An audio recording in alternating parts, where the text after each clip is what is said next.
এয়া গা ধোৱা কাপোৰবিলাক ৰেডি কৰি ৰাখিছো আৰু বৌয়ে মাহ হালধি বটি আছে। এইফালে জাপাও আহি পালে, জাপাক আদৰি লৈ আহি আছে আৰু এয়া গা ধোৱা কাপোৰবিলাক তললৈ লৈ গৈছে আৰু ছোৱালীজনীকো তললৈ নমাই আনিলো। এতিয়া তাইক গা ধুৱাব। এইবিলাক নিয়ম এই কাৰণে কৰি আছে কাৰণ তাই তুলনি হোৱা আজি 4 দিন হ'ল। আজি 4 দিনীয়া গা ধোৱা নিয়মখিনি কৰি আছে আৰু এই ভিডিঅ'টো যদি গোটেইখিনি চাব বিচাৰে তেতিয়াহ'লে মোৰ ইউটিউব চেনেলত আপলোড কৰা আছে, চাই ল'ব পাৰে। গোটেইখিনি নীতি নিয়ম দিয়া আছে।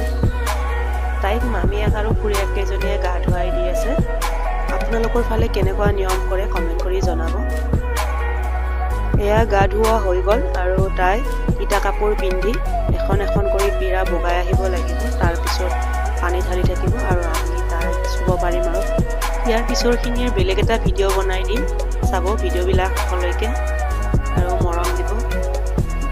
লগতে চেনেলটো ছাবস্ক্ৰাইবো কৰি দিব।